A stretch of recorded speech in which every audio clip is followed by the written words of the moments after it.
All right, so let's kick off this open coffee forum then. Today we're going to talk about astronautics, space systems and operations, don't you know? This will be the, yes, thank you. This will be the cornerstone of our new strategy moving forward of space education at Kansas State University, Salina. We had a meeting this last week, the week before last, with the Vice President of Research, where we looked at contriving a vision and a mission, particularly for space systems and the other options as well that we have at the graduate certificate level. And so we came up with this vision of exploring and enhancing the application of technologies in the space domain. And our specific mission is to provide education, applied research, and especially workforce development specifically for the space domain.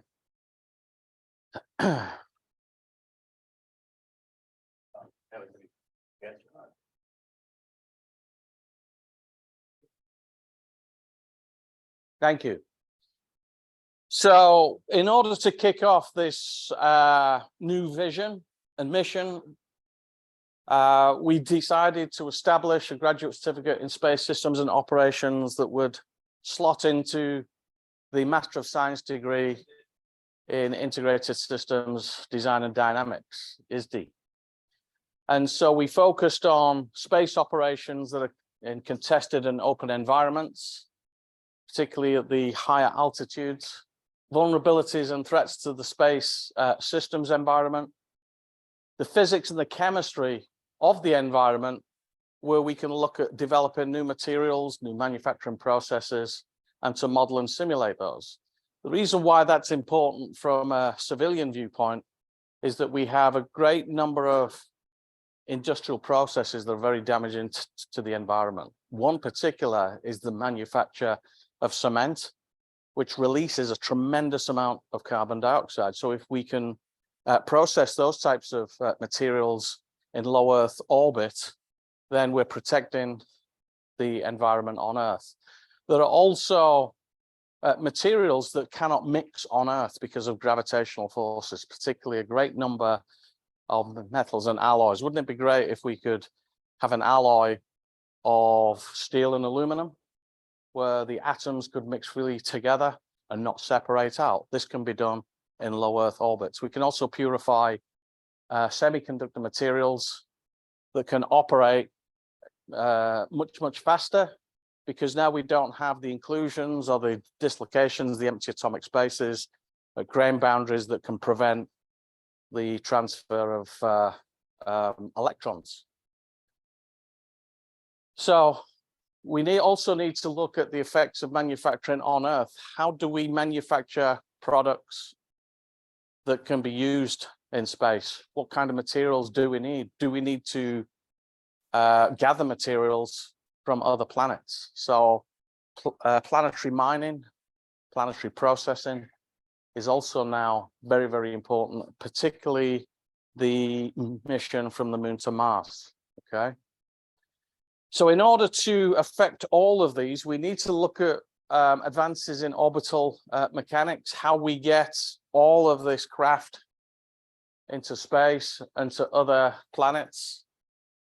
An essential part of that with communications with spacecraft, and spacecraft to support missions in the civil and commercial sectors. What we're not going to do is to duplicate what's being done in the military, but we can work and augment with them by working with them in certain aspects that are common to both military and civil space activity. So the graduate certificate is basically consisted of 4 courses: SSO 739, 740, 742, and 801. And these easily can be transferred into the MS program, making it a stackable program. Next one.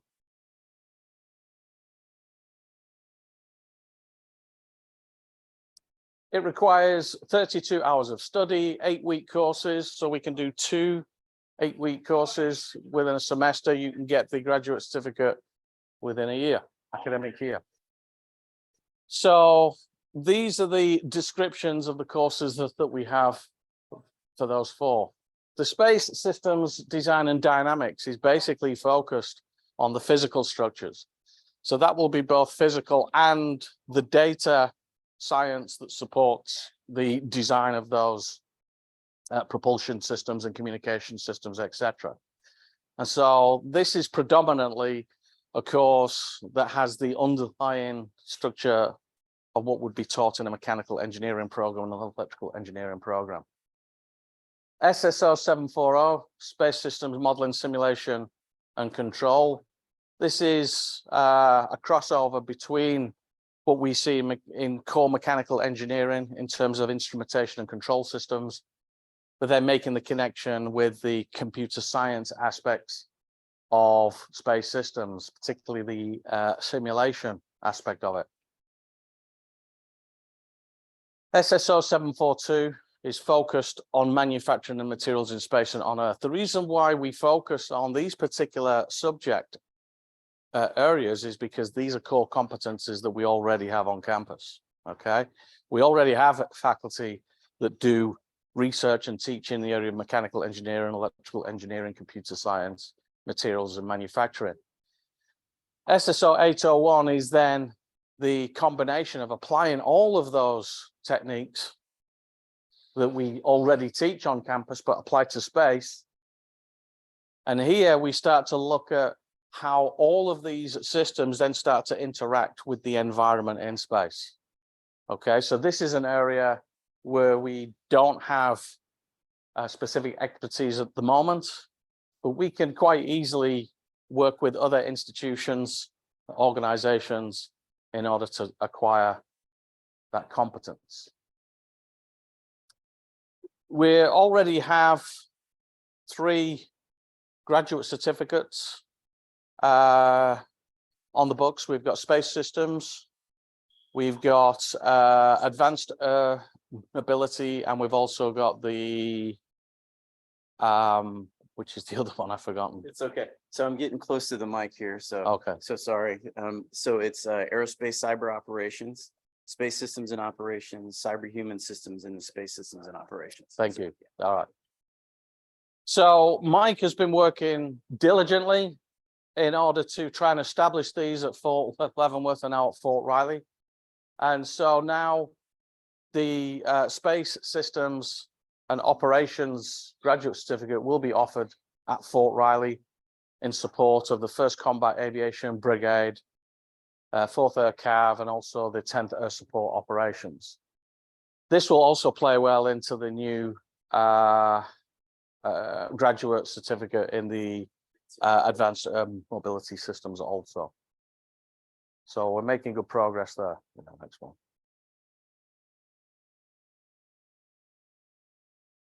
Future space education programs.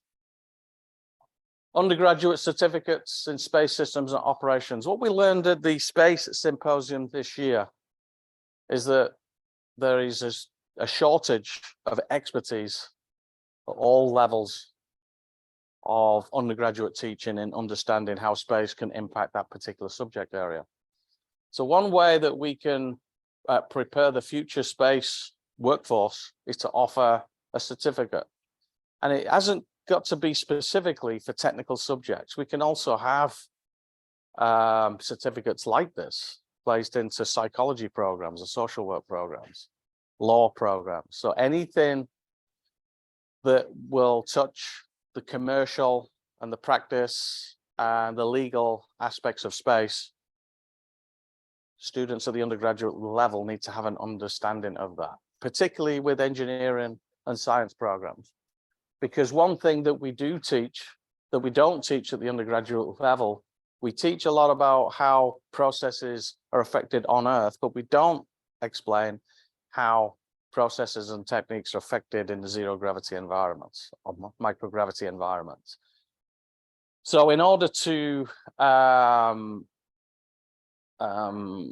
bridge that gap, we intend to have an undergraduate certificate that we can bolt onto our existing programs.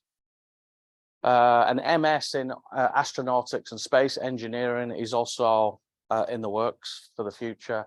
And hopefully the PhD program, we don't think we've decided upon the title yet, but we're getting there. But there will be an option where we can focus on space systems engineering and astronautics.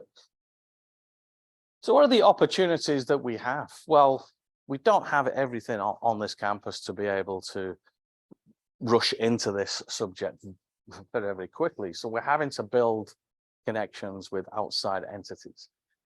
One connection that Mike has developed over the last 12 months is a project with the US Air Force Academy in Colorado Springs. And so, as you can see on the board here, on the presentation, you can see that we have one of the officers of the Air Force Academy with the vision goggles on so that he can see the progress of a satellite moving around the Earth, okay? And Mike can explain more about that project after I've finished. We also have the ability to be able to work with the Academy to build cube satellites. And so this year I made connections with 2 officers there where we're going to look at building CubeSats.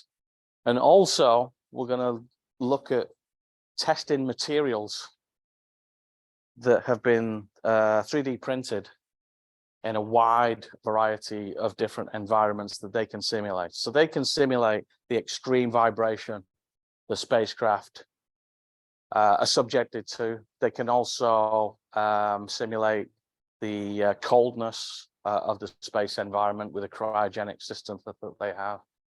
They also have a series of vacuum chambers.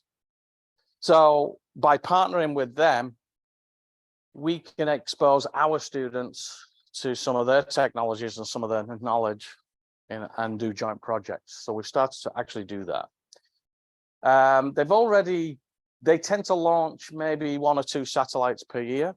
And so they have the funding and the opportunities to do that. So by partnering with them, our students can get something up in low Earth orbit so that we can focus on the things that we're interested in, which would be manufacturing in space, space imagery, space domain awareness, and the manufacture of satellites. There are also opportunities with NASA, lots of opportunities, not just research, but also student projects. And with those student projects comes quite a bit of cash in order to allow faculty members to conduct the work, purchase the equipment, get paid during the summers, etc., and for the students to get paid. There are also internships that they can access. And that's one easy way of getting students into organizations like this by starting off with a project, making the connections, getting themselves known to the folks at NASA. If you have a look on this website here, you will see that they have a selection of areas that they are funding, that they create partnerships. Humans in space. This is the reason why it's on the top is because we still need human beings in order to make these operations work in space, okay?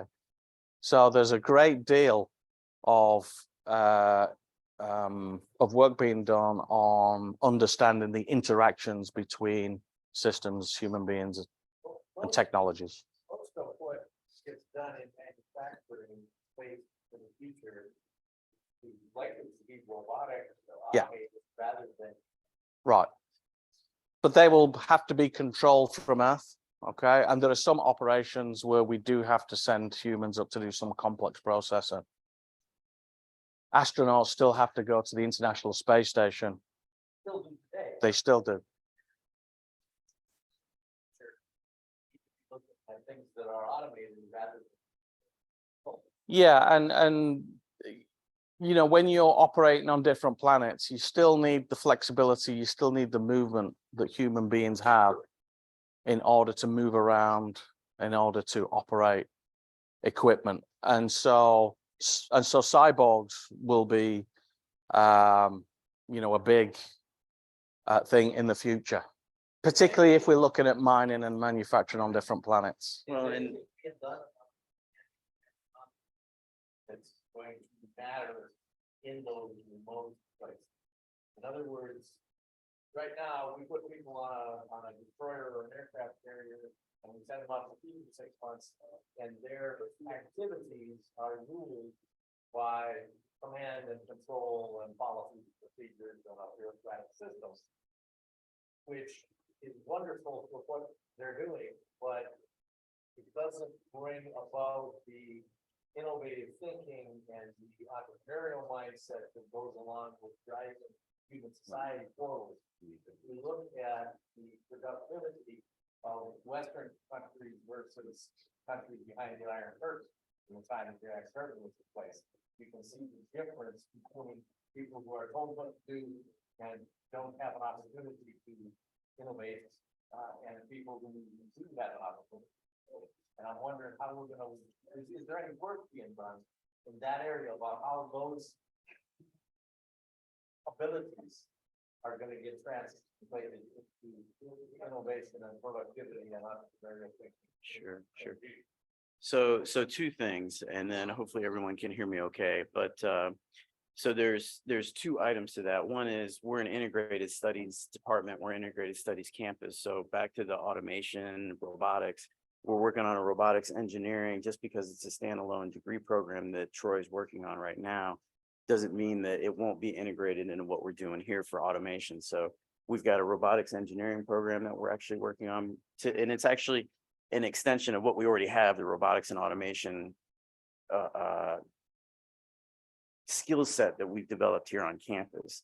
And we're just going to actually take that to the next level. And Troy and team are actually working on that piece of it. So that'll integrate into this. But then we also have the machine learning and autonomous systems piece, which goes into exactly what you're talking about, Fred. That's exactly correct. Because that's all part of the whole ecosystem for ISD. And that's why we built it the way we did. Was space systems, you can't do it without robots, right? So you got to have some kind, and you can't do it without AI either. So it's all part of that same ecosystem we've been building out with the ISD program. And then the second piece is we actually, Cine is started to work on space economics and space power theory, everything you're talking around those things. You can't do that either, right? Because you have to have that conversation around what is the business model around this whole thing too. So yeah. Is there journal or Yeah, there is. Yes. So there's so the question from Fred for people online is there a journal or something around space economics and space power theory? And yes, there are. So there are many journals in that space for publication. So that's a really great one. So yeah, that'd be great. We'll get you. And as an example, but one thing I would say too, for people that are listening online, but also people who are here, if you're not familiar with the TV show, The Expanse, it's not far off in terms of the technologies that they display, from virtual reality to the automation to the dynamics on human bodies and space travel as it pertains to, the issues and then also it's an economic TV show. It's about space policy and the dynamics of how things, how humans would develop as they traverse and go through the solar system, right? So it's if you're looking for kind of like an ethos to what we're building here and kind of at least a frame of reference for Mark and I, look at the TV show The Expanse. It's 5 seasons. First season's awesome. The 5th season's fantastic. The middle ones are okay, but it's a really good show. It's a really good show. Anyway, I think, yes.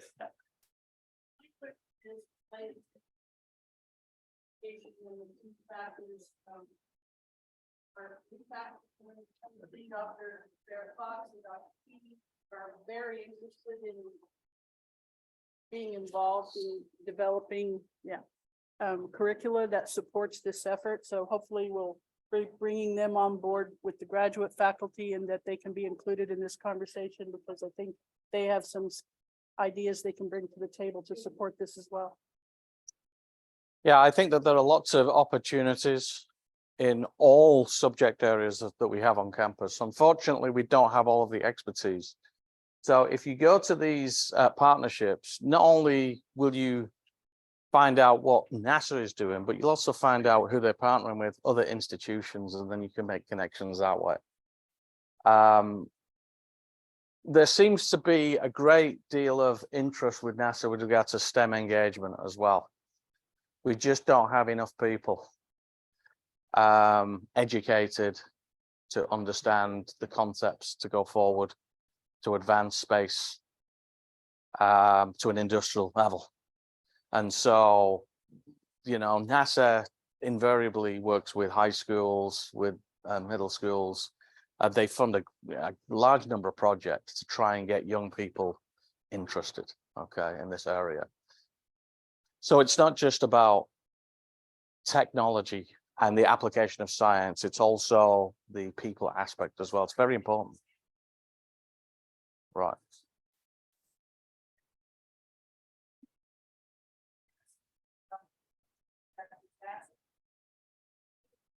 The outcome of that investigation, how to do that communication. Yeah. So Kansas State University is now a full member of the U.S. Space Command's Academic Engagement Enterprise. We went to Space Education Conference last year at the Air Force Academy in Colorado Springs, where they started to talk about how civilian workforce, civilian population can get involved in trying to craft what is needed in order to protect space, okay, military space. So there are opportunities now where we can help shape the future workforce focused on military aspects of space to increase space applied research and innovation. And you can see that all of these words that we see, this has been taken directly from the website, falls into what we do here on our campus. We're involved in applied research. We're involved in workforce development. So there are lots of opportunities now to get involved and to be the first to jump in there and to start to craft this subject area. Yeah, the next one, Mike. So applied research and scholarship. We also had another, well, in the same meeting that we had a couple of weeks ago, we identified certain faculty, and I haven't named the faculty in order to protect the guilty. And so what we did was to find out exactly what we were interested in. It was a small group, and we hope to expand this to include everybody, not just faculty, but staff and administrators as well, because this is going to require a team effort. And so we identified what we could do currently, what the expertise is on campus, and how we're equipped to start to make some impact quickly. And so we identified these three areas. Now, this was just from one meeting from just a small handful of faculty members, okay? This is not the final, and it's not exhaustive. So it just goes to show you that we do have interests and we do have capabilities and facilities where we can start to move in the realm of space education, okay? And I think at some point in time, we're going to have to put this out to the whole campus, Mike, and to do an analysis of who's interested in which aspect of their subject that they can easily apply to the space domain. I'll do the next one. So these are the achievements so far. We've only been doing this for the last 12 months. We're already involved with 2 consortia to do applied hypersonics. We've established graduate certificates in areas where we can at least demonstrate our capability in the area of workforce education. The research is going to take a lot longer because we're going to have to build connections. We're going to have to share facilities, apply for grants, etc. We started to apply for grants with NASA. We've got collaborative partnerships with the Air Force Academy. We want to extend that to companies that we made connections with at the Space Symposium, the Air Force Institute of Technology, And we're now a full member of US Space Command's academic enterprise. Yes. All right. Okay. So I could have put King George on here, but I didn't. So Uncle Sam, he doesn't want you, he needs you, actually, in order to advance the educational aspect of space and to provide the workforce for the future. Yes, Matt.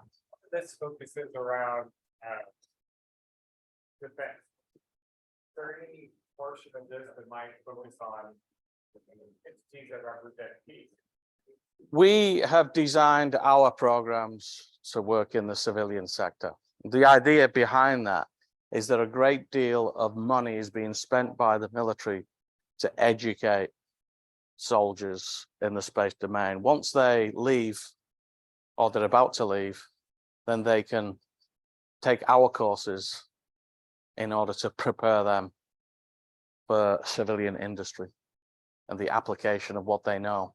We need a military presence. If we don't, somebody else is going to take it. So that's paramount. Once we've got that established, then we can take advantage of that space for civilian applications.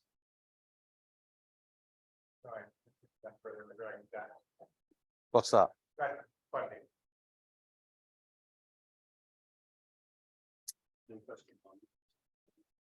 Any questions online?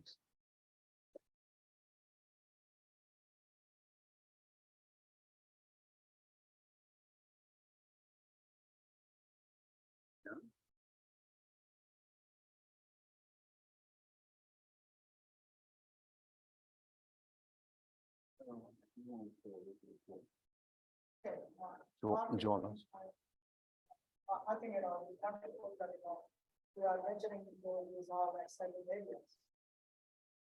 So now, looking at the existing master's program and the focus areas, different, from where 5 or 6 areas, space operation. As a graduate faculty, how can I help to increase the enrollment? And are there any talking points, what are the requirements for the application process, what is needed and how much people are going to come? And also, sorry, where now we have that, accelerated, BS and MS combined one. So when I look at this one, space operations is mostly from the engineering side. Let us say somebody from applied business, if they are applied, how do you communicate who is eligible for which program? Which specialization? Who's eligible? Yeah, but let us say applied science, applied business, if they are applied, they are interested in spaces, can we pick them? I think it's really an open territory, right? It's kind of what do you mean by apply though? I guess, are you saying like formally apply as faculty to teach space courses or students to apply? Oh, sorry. I missed it. I'm a graduate, I want to get into that one. Master program and possibly space operations.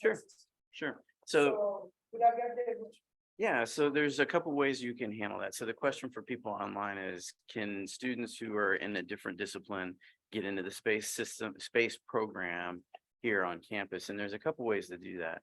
So we haven't, so Mark establishes kind of as the graduate program coordinator for astronautics, space systems and space operations and all things related around that.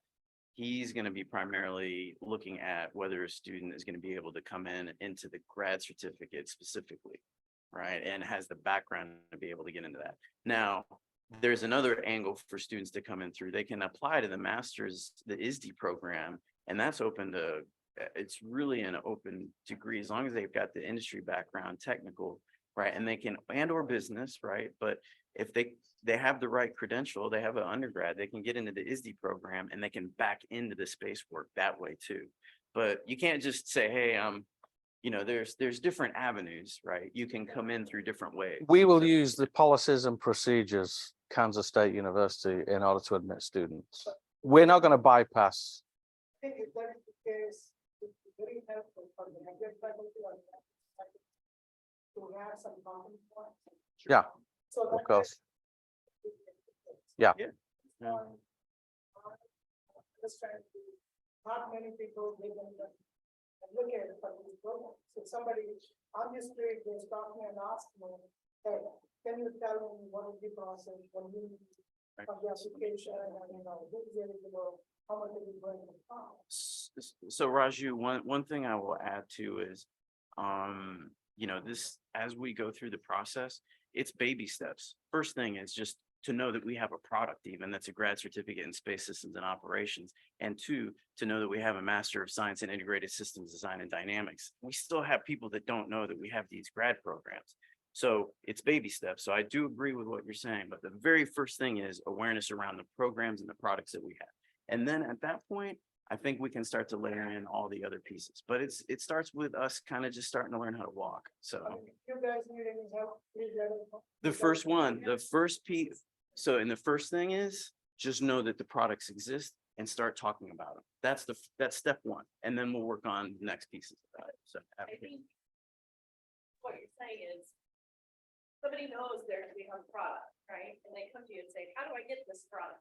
Absolutely, sure. What do we do? That's- Right, well, we have a website. Yeah. And so, you know, all of the information is gonna have to be placed on that website. It's still a work in progress, Roger. Yeah. And so the type of information that you're pointing out, let us know because we don't know everything. Exactly, yeah, We actually have more Yeah. than that. right. We actually have a Yeah, better, we do. we actually. And we actually- also the courses that we have at this moment in time are focused on, you know, engineering courses predominantly. We need, you know, more courses in the area of business and in accounting and policy and law. Well, maybe not law, but yeah, Mark, yeah. Hold on. So Raju, we got a couple other, Okay. so let's give some time because Pat's got a question and then so Randy, real quick, we'll go to Pat and then we'll get to you, Randy. thank you. So following up on that, if you talk to any of the graduate programs in Manhattan, they'll tell you that the faculty are the primary recruiters for some of the programs, especially their smaller programs, relationships they build with students. And we've done a good job of recruiting graduate students who work on our campus. How many of those 6 students, how many of the students that we have now in our master's program are actually faculty of this campus? A large percentage. And that's great, except that doesn't generate revenue because they probably don't pay tuition. And so my question is, where in this baby step process is the recruitment plan for these programs? Do we have one? How does faculty play a role in that? Where is that already in place? Are our undergraduate recruiters responsible for recruiting to the graduate program? Because one of the biggest obstacles we came into with the PMT was that the recruitment faculty told us that it wasn't their job to recruit graduate students. That wasn't their job. And so there was no vehicle in place. So my question is, what's the plan for that?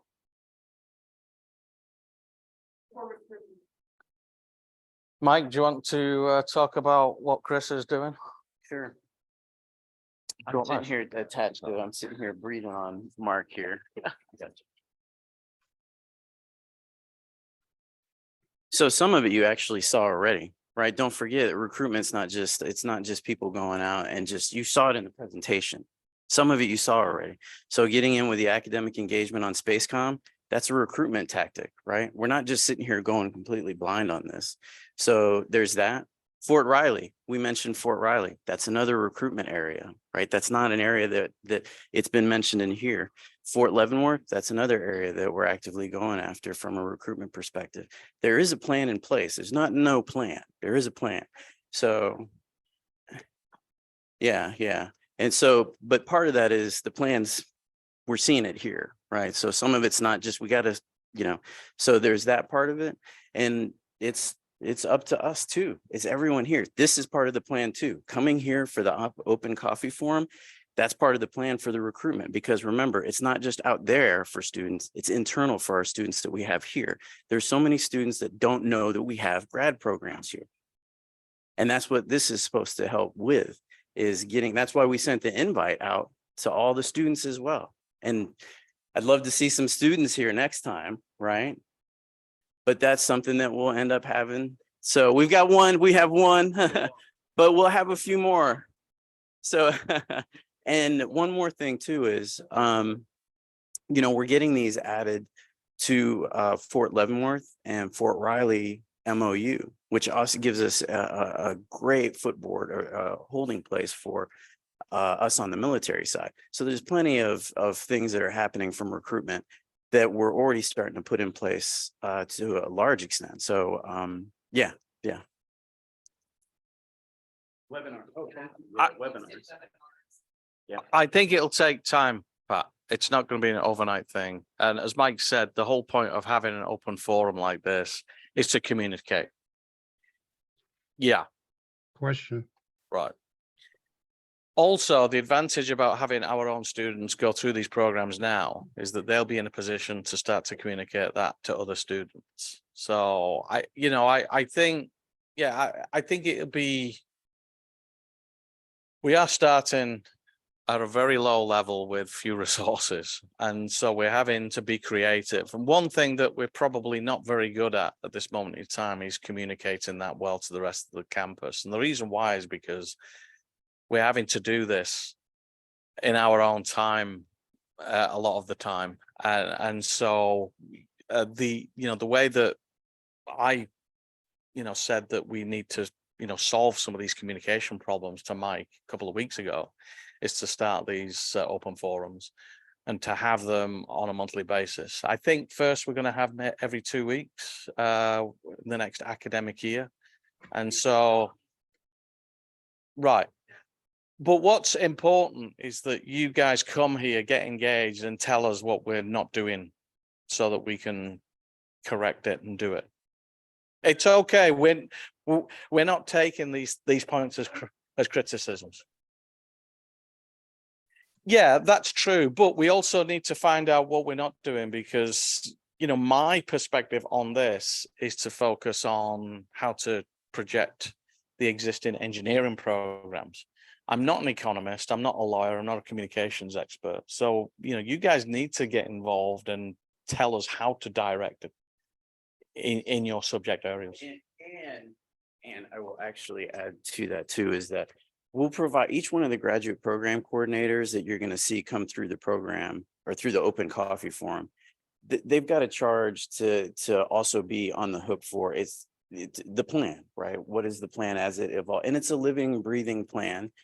And I know we're all we all love and crave to have a fully baked out plan for these things ahead of time that says this is 100% done. Here's the recruitment strategy. Here's the, the budget strategy. Here's the grant strategy. Here's the publishing strategy.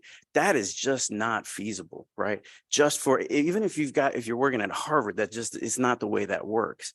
We have a plan that's a mini plan, right?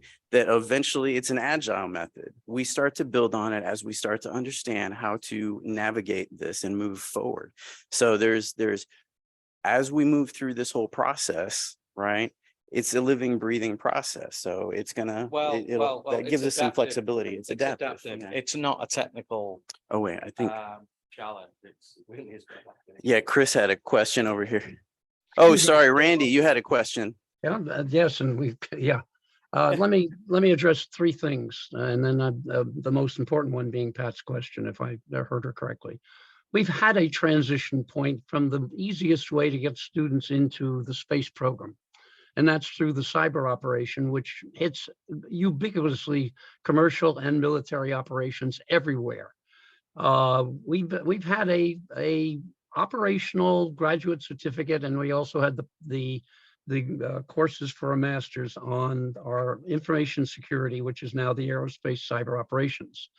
However, it has a small following because of exactly what Pat was talking about, is that the marketing side of it was not addressed appropriately.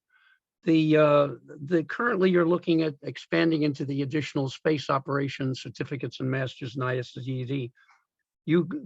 The people are going to come in, our students and outside outside candidates are going to come in from a variety of different places, some with lots of experience, some with none. And the ACO is the place where somebody with a limited experience easily can get involved and still get out there for a beginning job and things like threat analysis, risk analysis, and so on. We have that thing, we have a second section, we have a second section where the courses are stackable. And Mike needs to address that, because if our students do go further, then they have the ability to get into the masters with up to, I think, 12 hours. But Pat's comment earlier was absolutely on target. We had a viable PMT. We had resources that were involved heavily and were paid to do so. They were dedicated, well, at every level. And still it wound up being a sunsetted type of program, and which is threats to the newest ones we're developing now, unless we solve the problem of identifying the market capability. So you've done part of that, in my opinion. You've gone to the forts, you've gone to the Army. We have commercial interests that are coming in to support us, support Kansas State University, but we still have not managed to make the connection to our own students locally, like the pilots and people who are interested in getting things, who are interested in expanding their bases. And we still have not made the correct marketing identification that would put us in the top of the category rather than the mid-country category, because we have immense competition for some of this, not all of it, where our campus is in a strategic position to do very, very well. But we have competition. And if we don't understand that competition and market it, market our programs, we will hit the same game as PMT, which I would hate to see. So Randy, yeah, no, I appreciate it. And I want to get to some other questions, and and I'll say this too. PMT, just for everyone here, suffered a lot of other problems outside of what you thought it was suffering from. Outside, because I was just coming out from industry, 25 years coming into this, and I saw the PMT, and I was completely confused by the degree program. The industry was confused by it. So it was suffering not just from internal marketing issues, but external. There's a whole initiative around the whole concept of professional masters that's dying, because they're like main campus. There's a few more out there, and they're sunsetting those too, because people never understood the concept of a professional master's. So there's some other reasons why it died too. So anyway, I just want to say that, but you're exactly right. We're taking all of that into account, and I want to give the mic over to Chris, but I want to circle back to Austin before I forget. So. Yeah, so Dr. Ackerman, you had mentioned building relationships. You guys have the relationship with students. In conversations with the graduate school and some of their recruiting people, they mentioned that it's a university problem, that we are very much excited about our graduate programs, but we don't ask anybody at the undergraduate level if they'd like to participate in them. So we are not grabbing that low-hanging fruit. So we're now that our busy time for admissions is kind of waning. We have summer melt, but other than that, we're a lot more available than we were during the semester. We're going to start looking at these different pockets of opportunity that we've never leveraged before. So to your point, there developing plans, and to that point, myself, the admissions team, Dr. Pritchard, and all of the graduate faculty members have also started working on, and I think we finalized a plan for what students are going to do. When I first came here, I didn't know if I was supposed to recruit for PMT or whether that was I think Dr. Dandu, you took it on for a little bit, but before you, there was somebody else when I first started. And so we weren't sure like who needed to be doing what and like whose responsibility was what. And so what we've come up with is a progress plan like we have for undergraduate that Dr. Gaddard helped us with a long time ago, is whose job is what are admissions reps going to do? What are faculty going to do? What's the student responsible for?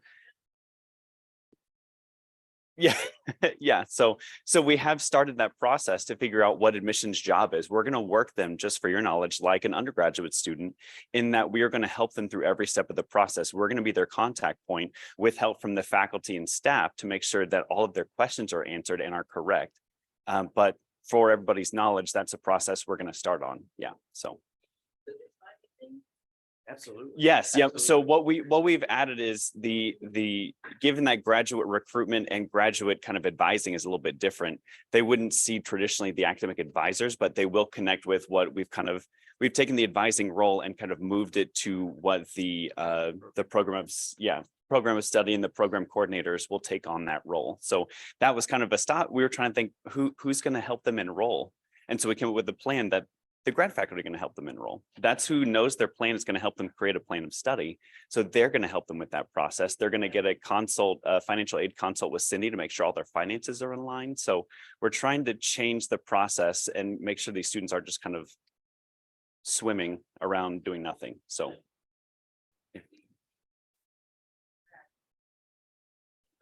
Well, and there's many capstone courses that do that. Yeah. And so that Dr. Pritchard has talked with grad faculty or grad staff in Manhattan about how, yeah, that's some of that low hanging fruit is just saying, hey, this option's available. Like, in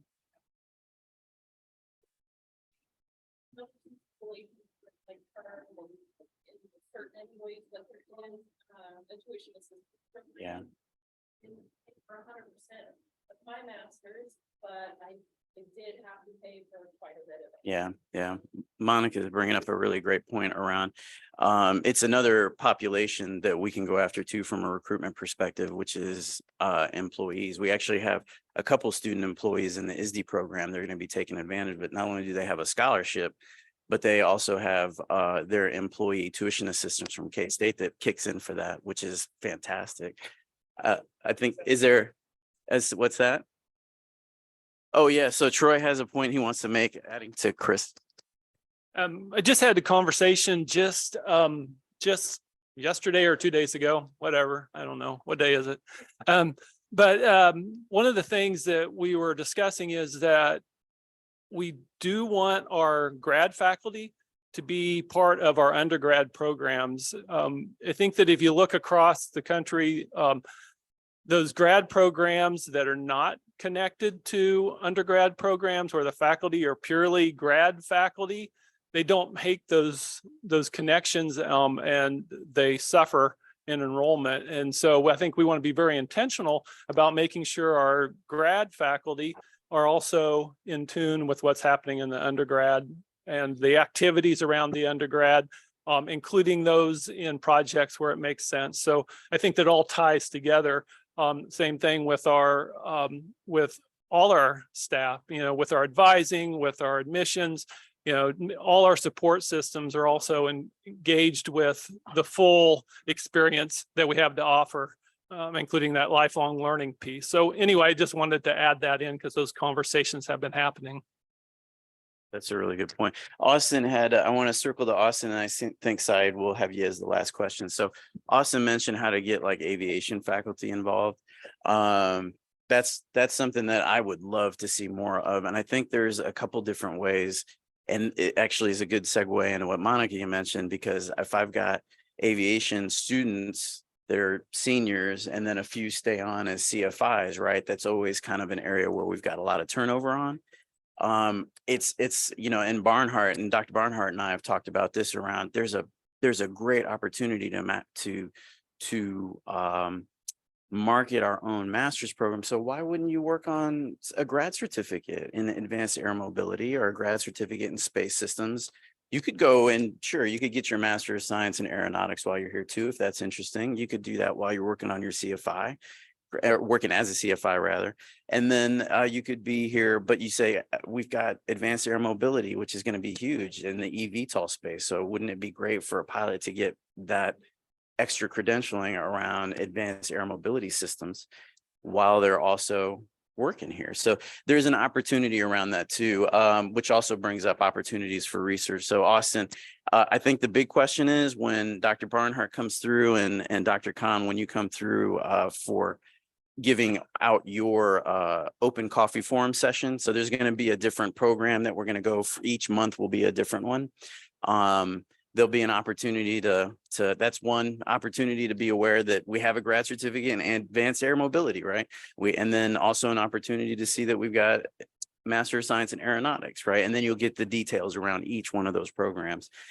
And each one has its own specific marketing strategy. right? We're being cognizant of that too. Aeronautics, you have to market differently, it's more specialized than integrated systems. The ISD program is a much broader degree, has much more broad market applicability. We already have 13 grad students, and we haven't even really in the ISD program alone. And we just turned it on this semester. So it's already getting traction. We got 2 military officers, we've got people from industry, we got Lockheed, we got Okta, we got Boeing, we got people that are in the program from major industry players, and we haven't even been advertising. So that's really kind of cool. It speaks to that we're hitting the right target. Once we start to do our marketing strategy and really start to go to town on it, I mean, I don't want to get ahead of myself, but I'm really excited about what we've been building out. So the guerrilla marketing style and the way we approach it. And the other thing too, is because we have limited funding, we have to get more focused on really specifically geofencing around areas that are more, that'll have bigger bang for the buck. So for example, the 1st Cavalry Air Brigade is headquartered, it's a really big unit headquartered out of Fort Riley. And that means that I'm probably going to spend more marketing dollars for a Master of Science in Aeronautics, as well as the graduate certificate in Advanced Air Mobility Systems, because those are going to play well at Fort Riley. Not that the others won't, but those 2 will play really well. So we'll shop the others, we'll get them on the MOU, but over the air marketing will be more of those 2 programs. Whereas over at Fort Leavenworth, this is just a great example. It's a completely different population. I can market at all the programs, but I can probably do the integrated systems as well as the cyberhuman, the space operations, because they have that there, and modeling and simulation. So those programs play better at Fort Leavenworth because they actually have they have modeling and simulation officers. They have space systems officers. They have systems engineering officers there that ISD plays towards. They don't have quite as many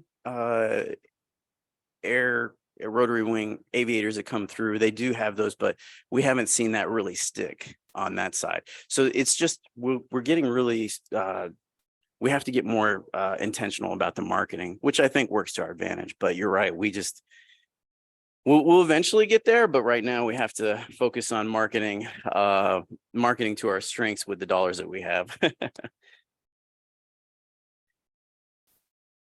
Okay, well, I think we're at time. We still have people here in the lobby, so thank you so much for the first one. We'll send a note out for the second one. Thank you, Pam, so much for your help. Thank you, Mark, for getting this all set up on the first go around. We'll do another one here in actually not too long, in about a month, and then look forward to seeing everyone.